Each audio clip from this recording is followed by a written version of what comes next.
Me follé a otro hombre en la habitación contigua mientras mi marido cenaba con mis padres en el salón. Sí, lo leíste bien. No hay otra forma de decirlo. Mientras Javier brindaba con mi padre por su nuevo ascenso en la empresa, yo tenía las piernas abiertas en el cuarto de invitados, con Marcos encima de mí, intentando no gritar. Fue rápido, desordenado, torpe incluso, pero en ese momento me sentí como si estuviera viva por primera vez en años. Después, me subí las bragas, me lavé la cara en el baño, y salí sonriendo como si nada, con la botella de vino en la mano. Nadie lo notó. Ni siquiera mi madre, que es experta en oler el drama a kilómetros. Yo me senté junto a Javier como si no hubiera pasado nada. Reímos, comimos, hablamos de cosas normales. Y yo no dejaba de pensar en lo que acababa de hacer. Cómo había llegado ahí. Como lo planeé sin pensarlo demasiado. Lo más jodido es que no me sentí mal. Ni un poco. Al contrario, me sentí poderosa.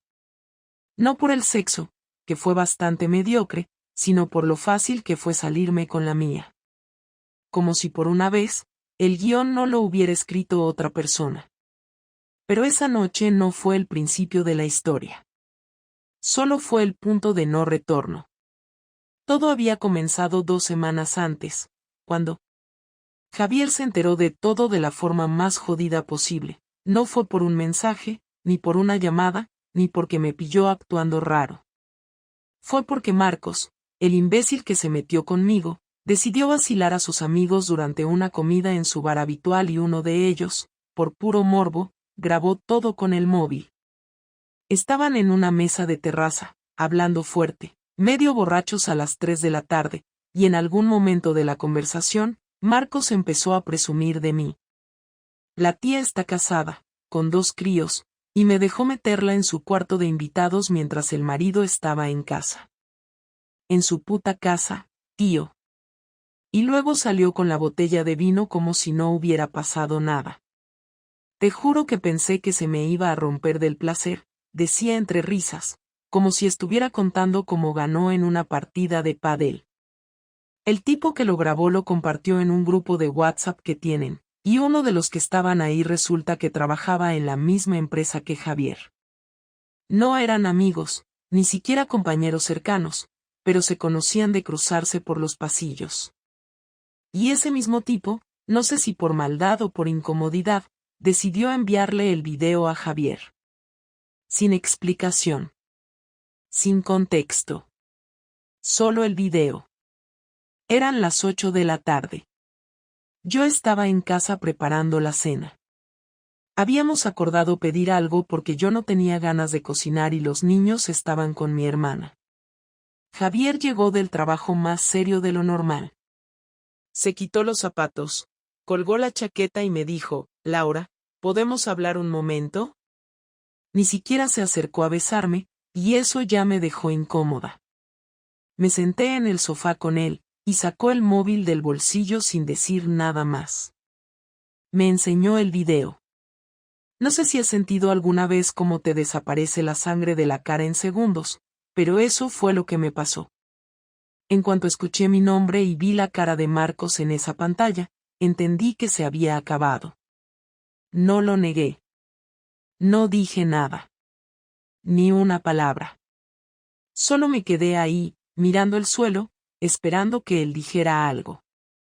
Y lo dijo. ¿Eso es lo que valgo para ti? ¿Eso es lo que significa esta familia para ti? Su voz era tranquila, pero cada palabra dolía más que un grito. No me pegó, no rompió nada, no me insultó. Solo se levantó y dijo, esta noche no duermo aquí. Y se fue. Lo más extraño fue que no lloré en ese momento. Me quedé sola en el sofá, con la televisión encendida, sin ver nada, sin pensar en nada. No sabía si llamarle, si escribirle, si ir tras él. No sabía si tenía derecho siquiera a moverme. Había pasado de ser la mujer que creía tenerlo todo controlado a ser la que no tenía idea de qué iba a pasar en los próximos 5 minutos. Esa noche no pude dormir. Cada sonido en la casa me recordaba que estaba sola. Me metí en la cama con el pijama de siempre, el que él me compró hace 2 años por mi cumpleaños, como si eso sirviera de algo, como si el algodón pudiera arreglar el desastre que yo misma había provocado. No hubo llamadas, no hubo mensajes. Ni por su parte ni por la mía. Y lo peor de todo es que no sentí alivio. No sentí libertad. Sentí una especie de vacío que no había previsto.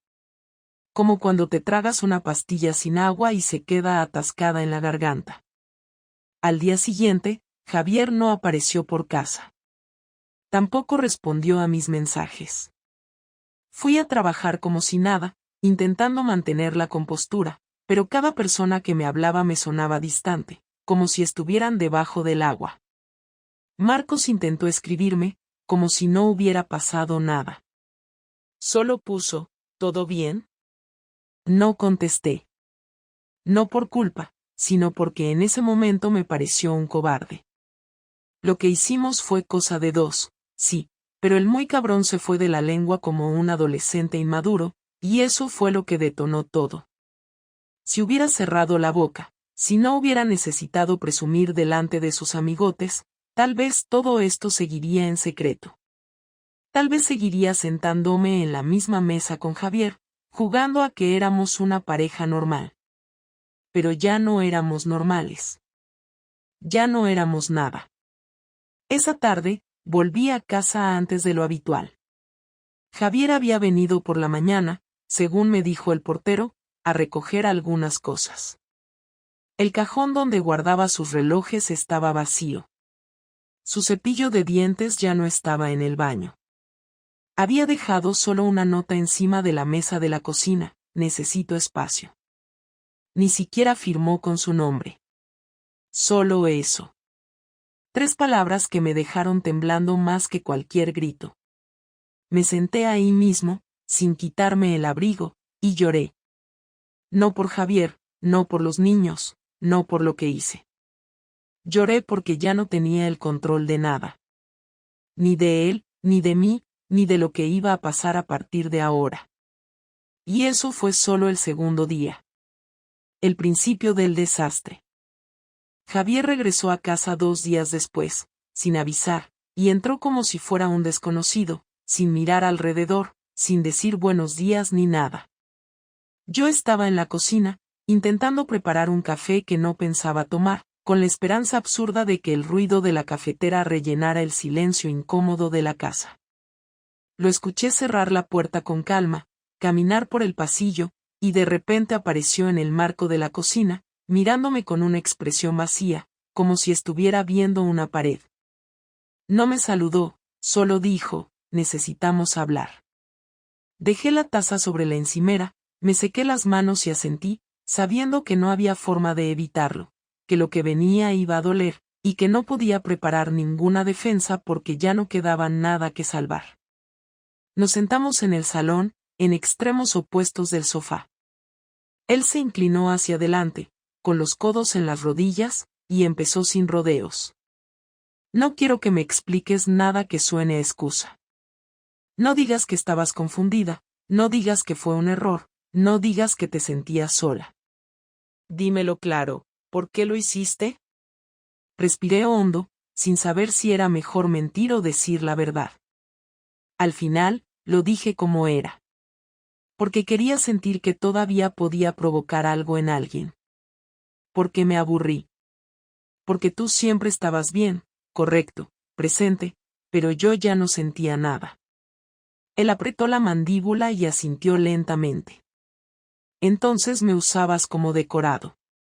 Como parte del decorado de tu vida tranquila, ¿yo era eso para ti? Quise decir que no era así, pero si decía eso también era mentira, y ya no tenía fuerza para maquillar nada. No lo sé, Javier. No sé qué eras. Solo sé que un día me di cuenta de que no me importaba si te ibas o te quedabas. Javier se echó hacia atrás y se quedó mirando el techo. Cuando habló de nuevo, su tono fue más fuerte.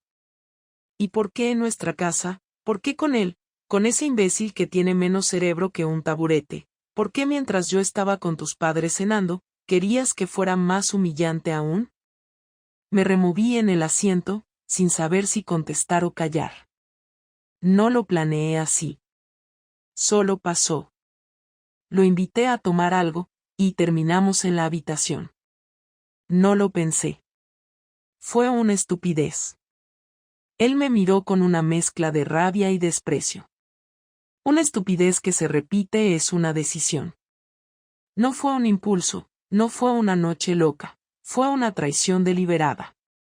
Y encima, pensaste que podría salirte con la tuya. Lo hiciste delante de toda nuestra historia, de esta casa, de nuestra familia. ¿Sabes lo que más me jode de todo esto? Que ni siquiera tienes remordimiento. Que hablas como si estuvieras contando lo que compraste en el supermercado. Me dolió que dijera eso, pero sabía que era verdad. En ese momento, aún no sentía culpa.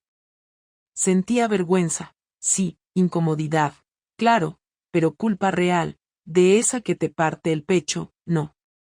Lo peor era que, por dentro, una parte de mí seguía creyendo que tenía derecho a haber hecho lo que hice. Como si Javier hubiera sido tan perfecto que yo me sentía excluida de esa perfección. Como si él tuviera todo bajo control y yo no tuviera espacio para existir como algo más que su esposa, la madre de sus hijos, la que organizaba cenas familiares. Él se levantó, caminó hasta la puerta, y antes de salir volvió a hablar. No sé si voy a poder perdonarte.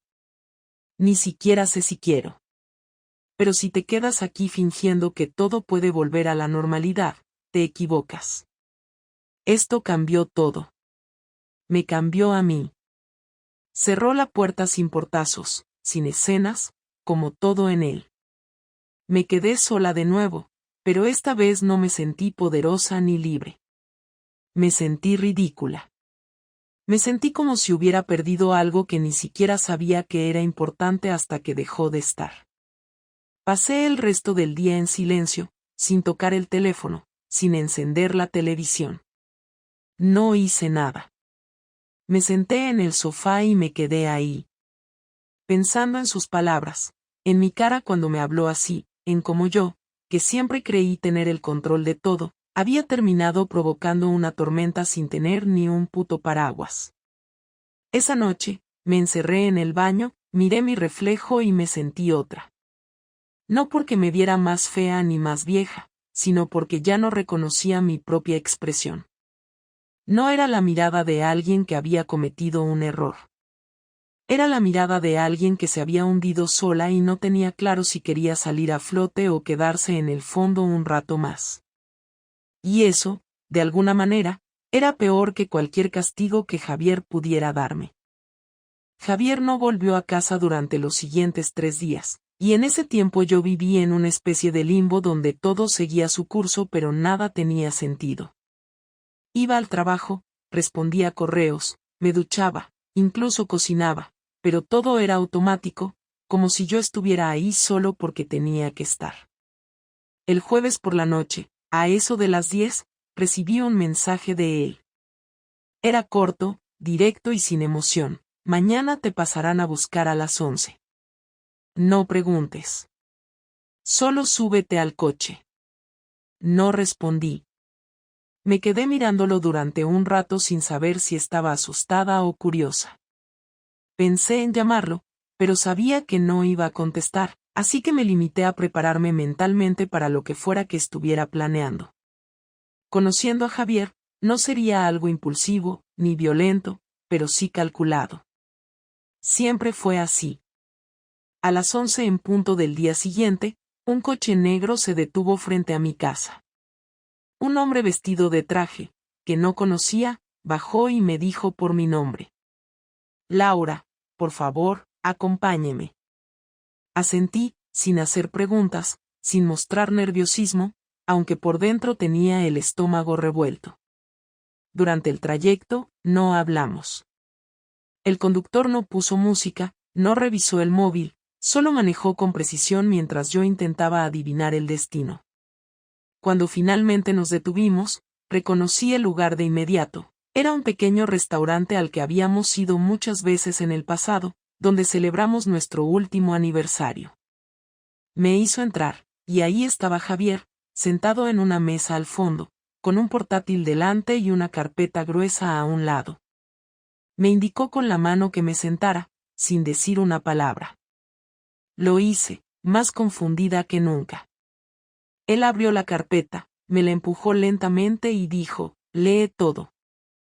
Dentro había impresiones de correos electrónicos, capturas de pantalla, fotos mías con Marcos entrando y saliendo del hotel donde habíamos estado una vez, recibos de comidas, reservas a mi nombre, y un documento firmado por Marcos reconociendo nuestra relación, incluyendo detalles que solo alguien que estuvo ahí podría confirmar.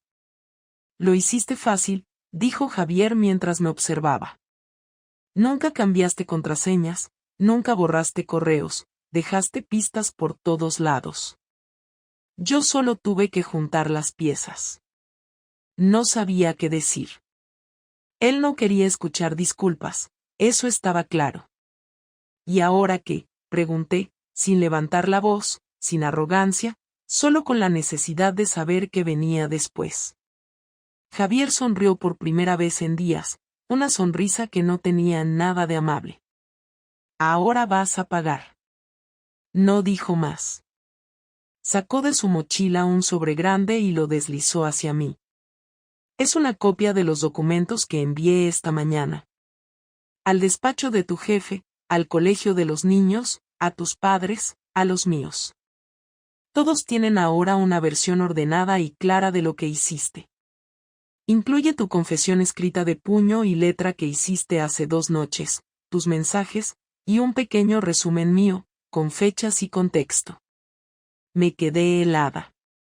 No por lo que había dentro, sino por la frialdad con la que lo había ejecutado todo.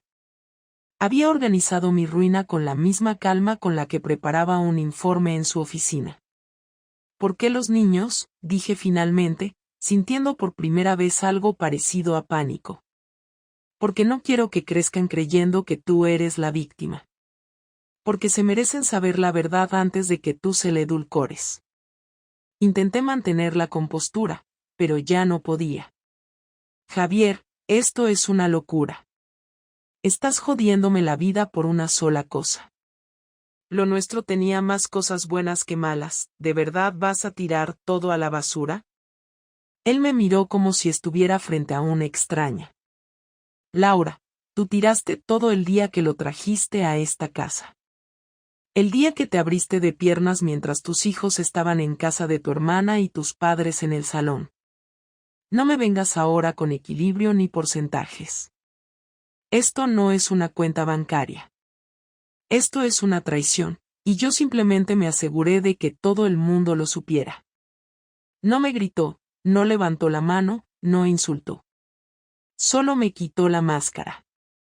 Salió del restaurante antes que yo, dejándome ahí, con la carpeta abierta, la cuenta pagada, y un futuro que ya no me pertenecía. En cuanto salí, el chófer me estaba esperando. Me subí en silencio, y volvimos a casa sin hablar, igual que en la ida. Cuando llegué, noté que la cerradura había sido cambiada. Usé mi llave y no giraba. Golpeé la puerta, llamé al móvil de Javier, nadie respondió. Me fui a casa de mi hermana y le pedí dormir ahí una noche. No me preguntó nada, pero sabía que algo iba mal. Al día siguiente me llegaron los primeros mensajes. Mi madre no quería hablar conmigo. Mi jefe me suspendió de forma temporal hasta aclarar la situación. El colegio pidió una cita urgente conmigo. Todo lo que Javier había dicho se estaba cumpliendo. Uno por uno, los pilares de mi vida se iban cayendo, no por lo que hice, sino por lo que él había mostrado. Nunca imaginé que sería él quien me destruyera con tanta eficacia. Nunca pensé que sabría hacerme daño sin tocarme. Nunca pensé que me dejaría sin nada sin levantar la voz. Pero lo hizo. Y lo peor es que no tenía cómo defenderme. Porque todo era cierto. Porque todo estaba ahí, documentado, claro, limpio, ordenado. Mi venganza había sido un polvo. La suya, una demolición. Y no había comparación posible. No supe nada de Javier durante 4 días después del restaurante. Me llamó el 5.º día por la tarde. No me saludó. Solo dijo que necesitaba que habláramos en persona. Me citó en un parque cerca de donde vivíamos, el mismo donde solíamos llevar a los niños cuando eran pequeños. Me pidió que fuera sola. Llegué puntual. Él ya estaba allí, sentado en un banco, con una bolsa a sus pies. Llevaba la misma chaqueta que usaba para ir a la oficina, su expresión era neutra, y tenía el móvil en la mano pero no lo miraba. Me senté a su lado sin decir nada, con las manos entrelazadas, sin saber cómo empezar. Él fue el primero en hablar. He estado pensando mucho estos días. No solo en lo que hiciste, sino en cómo lo enfrenté yo. En si me pasé, en si lo que hice fue justo, en si los niños merecían enterarse de esa forma. Me mantuve en silencio, esperando a ver hacia dónde iba. No quiero seguir viviendo con esta rabia. Me está consumiendo. Me despierto todos los días con un nudo en el pecho, no porque aún te quiera, sino porque me cuesta aceptar que esto se acabó así. Asentí, entendiendo lo que decía aunque me costara aceptar que ya no quedaba nada que reconstruir. Lo miré a los ojos por primera vez en días. Yo tampoco sé qué siento. No me atrevo a llamarlo arrepentimiento, porque si lo hiciera estaría mintiendo. No me arrepiento de haberme dado cuenta de lo vacía que estaba. Me arrepiento de cómo lo manejé. De cómo te traté. De cómo arrastré a los niños sin pensar en ellos. Él se quedó mirando al frente, sin mirarme. Lo que más me dolió no fue el engaño. Fue darme cuenta de que estuviste tanto tiempo sintiéndote así y nunca dijiste nada. Nunca me diste la oportunidad de hacer algo al respecto. Me dejaste fuera de tu mundo y luego me hiciste responsable del caos. Me dolió escucharlo decir eso, porque era verdad. Me acostumbré tanto a callar, a fingir que todo iba bien, que ni siquiera me di cuenta de que yo también estaba contribuyendo a nuestra distancia. No sabía cómo decírtelo. Siempre parecías tener todo bajo control, siempre con respuestas para todo. Pensé que si decía algo iba a sonar como una queja más. Como si yo fuera una malagradecida. Javier suspiró. Sacó unos papeles de la bolsa. Este es el borrador del acuerdo de separación. He hablado con un abogado. No quiero hacer esto más largo ni más doloroso. Quiero que resolvamos esto lo antes posible, sin peleas. Lo tomé sin mirarlo mucho. Sentí un vacío al tener ese documento en las manos, no porque me sorprendiera, sino porque ver nuestra historia reducida a un trámite me revolvió por dentro. ¿Qué va a pasar con los niños?, pregunté. Ya hablé con ellos. Saben que tú y yo no vamos a seguir juntos. Les dije que no los vamos a usar como moneda de cambio. Que cada uno tendrá tiempo con ambos, que no deben sentirse culpables por nada. No les conté más de lo necesario. Lo justo para que no tengan que elegir bandos. Me sentí aliviada, pero también derrotada. Yo fui la que destruyó esto, pero él estaba manejando las consecuencias mejor de lo que yo habría sabido.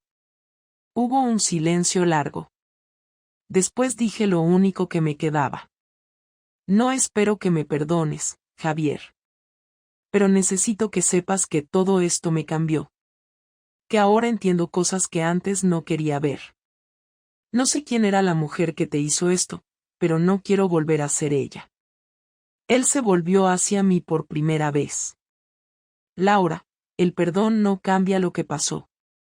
Pero sí puede hacer que ambos avancemos sin tanto peso encima. No te odio. No te deseo el mal. Pero ya no te quiero. Y eso no va a cambiar. Sus palabras no fueron crueles. Fueron necesarias. Y en el fondo, ya las había intuido. Lo que no esperaba era la forma en que las dijo. Con la calma de alguien que ya decidió que el pasado no le va a definir el futuro. Nos levantamos del banco al mismo tiempo. Me ofreció la mano. La tomé, con firmeza. Cuídate, Laura. Sé mejor. No por mí, no por los niños, sino por ti. Asentí. Lo intentaré. Caminó hacia el coche sin mirar atrás. Me quedé ahí unos minutos más, mirando el papel del acuerdo en mis manos. Y por primera vez desde que todo esto empezó, sentí que algo se cerraba. No con alivio, pero sí con claridad. La conversación no cambió el pasado, pero al menos dejó de doler tanto. Y eso, en ese momento, fue suficiente. Firmamos el acuerdo 2 semanas después de aquella conversación en el parque. Fue rápido, sin discusiones, sin abogados presentes, solo una notaría y una firma que cerraba oficialmente todo lo que alguna vez compartimos. Esa mañana me levanté antes que de costumbre, me vestí sin mirar el armario demasiado y caminé hasta el lugar sin pensar demasiado en nada. Ya no lloraba, ya no esperaba que él cambiara de opinión, ya no sentía rabia ni culpa, solo una especie de resignación tranquila que me acompañó desde que salí de casa hasta que me devolvieron la copia firmada. No intercambiamos palabras después del trámite. Un gesto con la cabeza fue lo único que nos dijimos antes de salir por puertas distintas. No había nada más que añadir. Todo estaba dicho, hecho y firmado. Durante los primeros días después de eso, el silencio en casa se hizo insoportable. Ya no estaban los ruidos de Javier entrando con sus llaves, ni su voz por las mañanas, ni su risa con los niños mientras hacían bromas en la cena. Ellos venían a verme por turnos, pero lo hacían con una prudencia que me dolía más que cualquier reproche. Me trataban con una mezcla de distancia y respeto, como si yo fuera otra persona con la que había que tener cuidado. No preguntaban, no juzgaban, pero tampoco se quedaban más de lo necesario. Hacían los deberes, comían algo, y al rato se iban con su padre o a casa de mi hermana. Yo lo entendía. Había perdido el derecho a reclamar tiempo, a exigir cariño o cercanía. Había cruzado una línea que no se arregla con abrazos o palabras bonitas. Volví a trabajar como si nada hubiera pasado, pero todos sabían. Lo noté en la forma en que me miraban, en las conversaciones que se detenían cuando entraba, en los saludos más fríos. No hubo acusaciones abiertas, ni comentarios directos, pero el aire era diferente. La confianza que antes tenía con algunos compañeros desapareció. Marcos, por supuesto, desapareció por completo. Me bloquearon de su número, de las redes, de todo. No me importó. Su papel en mi vida había terminado. Ni siquiera tuve ganas de escribirle para reclamarle algo. Él hizo lo que quiso, igual que yo, y las consecuencias fueron proporcionales. Si alguna vez se cruzaba conmigo, esperaba que lo hiciera con la misma incomodidad que yo sentía al pensar en él. Los fines de semana eran los peores. Sin visitas, sin rutinas, sin nadie que llenara los espacios, todo se volvía más evidente. Me quedaba sentada en el salón durante horas, leyendo cualquier cosa, viendo series sin prestar atención, ordenando armarios que no necesitaban orden.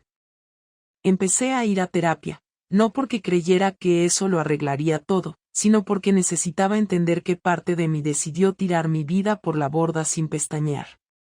Mi terapeuta no me dio respuestas mágicas, pero al menos me escuchó sin juzgar, y me hizo preguntas que me obligaron a pensar de verdad, no a justificarme. Descubrí que durante años había ignorado mi malestar, que me había acostumbrado tanto a no molestar a nadie que terminé ahogándome en silencio. Que la infidelidad no fue un acto de pasión, sino una forma desesperada de romper con todo sin tener que pedir ayuda. No volví a hablar con Javier desde entonces. Me mandaba mensajes puntuales sobre los niños, horarios, decisiones escolares, pero nada más. No había hostilidad, pero tampoco cordialidad. Éramos dos personas que compartieron media vida y que ahora solo se necesitaban para coordinar tareas logísticas. A veces me costaba creer que ese hombre que conocí en la universidad, con el que compartí viajes, risas, enfermedades, mudanzas y cenas con los suegros, ahora era alguien a quien no podía mirar a los ojos sin sentir un nudo en el estómago. No por amor, sino por el fracaso compartido que ahora cargábamos. Un mes después de la firma, me desperté una mañana sin ganas de llorar ni de pensar en lo que perdí. Me hice un café, abrí la ventana y sentí algo distinto, no era esperanza ni felicidad, pero sí una sensación de que lo peor había pasado. Empecé a hacer pequeños cambios. Me inscribí a un curso de fotografía que siempre había pospuesto. Empecé a salir a caminar por las tardes sin mirar el reloj. Volví a hablar con una amiga de la que me había distanciado hace años. Nada de eso solucionaba mi situación, pero al menos me hacía sentir que no estaba condenada a vivir entre las ruinas de lo que destruyó mi decisión. Aprendí muchas cosas en ese mes. Aprendí que se puede arruinar todo en una noche. Aprendí que el daño no siempre es visible, pero pesa igual. Aprendí que una disculpa no borra el daño, pero puede ayudar a seguir adelante. Aprendí que la fidelidad no es solo cuestión de cuerpo, sino también de presencia, de atención, de compartir lo que uno siente antes de que se convierta en rabia o indiferencia. Y lo más importante, aprendí que nadie te salva de ti mismo si tú no estás dispuesta a enfrentarte a lo que eres. Mi historia no tiene un final feliz. No hay reconciliación, no hay redención total, no hay milagros. Hay consecuencias, hay pérdidas, y hay un camino lento hacia una vida nueva, más consciente, más honesta, aunque más solitaria. No espero que nadie me entienda, ni que me perdonen. Solo quería contar esto como es. Sin adornos, sin excusas, sin culpas repartidas. Porque esta fue mi decisión, y con ella tengo que vivir.